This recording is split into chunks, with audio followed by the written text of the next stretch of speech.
My name's Bill and I'm an alcoholic.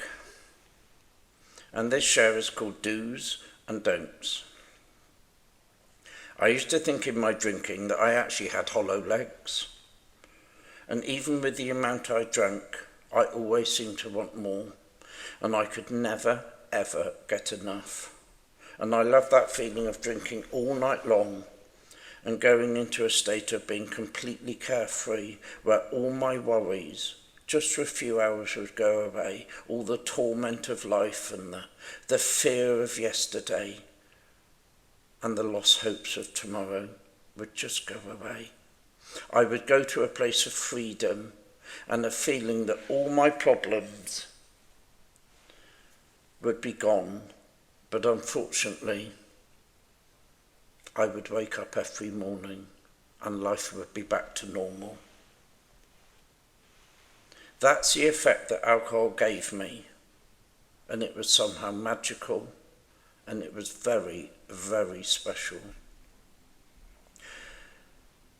Now, when I'm sober, I've always had a good set of morals within me. I've always known right from wrong. I respect my elders, and I always say please and thank you when I need to.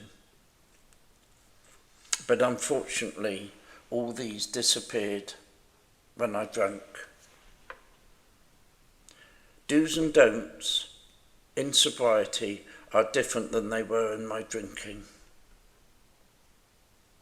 In recovery, I have a long list of what's okay and what's not okay, which has been passed down to me through going to meetings, through working a 12-step recovery program, having a conscious contact with my higher power, and having a sponsor and those friends around me to tell me what I can't tell myself. In recovery, I don't drink apple juice and I don't drink grape juice.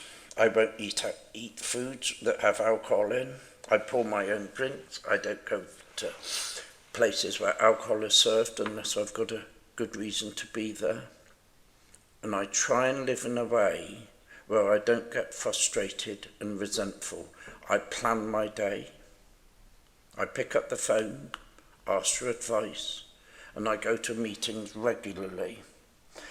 I do have some happiness in my life today, and I do have a small circle of friends, very close friends. And occasionally some people move out of that circle and some people move in. And I do take my sobriety and my life very seriously.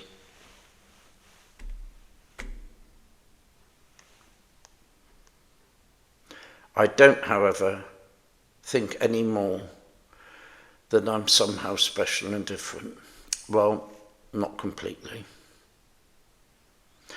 I don't rush around like I used to at breakneck speed. And I do try and leave plenty of time to get where I'm going. So if there's a hold up, I don't get upset. And therefore I don't get frustrated by queuing up anymore. I do try and let people in front of me go first. And I sometimes might pick up a piece of litter that isn't mine, or pick up the odd snail and put them in the hedge. And I don't, however, interfere or get angry in traffic jams, because, like I've said, I try and leave a little bit of extra time. I try, and not always successful, but I do try and practice a bit of acceptance and tolerance and patience. And today I rarely have expectations, because happiness happens when results exceed expectations. And you know, instead of expectations, today I just have plans. And if my plans don't come off, they're not expectations, and I won't get upset and resentful and feel less than. Today's do's and don'ts are in general opposite to the ones I had in my drinking, where today my standards, my ethics, and my outlook on life has either grown, it's turned upside down, it's matured, or it's just different than it used to be. That's what recovery is all about. Recovery in Alcoholics Anonymous is about opposites. It's about normalising the normal. It's about reversing the thrust of my self-will. And I do listen to my sponsor, and I try not to listen to gossip. I don't take inventory unless it's based on fact, and I don't drink non-alcoholic drinks, and I do try and fill the dishwasher. All these things may seem very simple, especially on their own, and on their own they probably don't merit much, but joined together they form a structure of a life lived sober.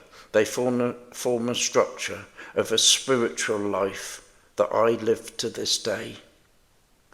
For they create a guide, they create an umbrella, and they create a framework to a life lived, a life that I have to live in Alcoholics Anonymous.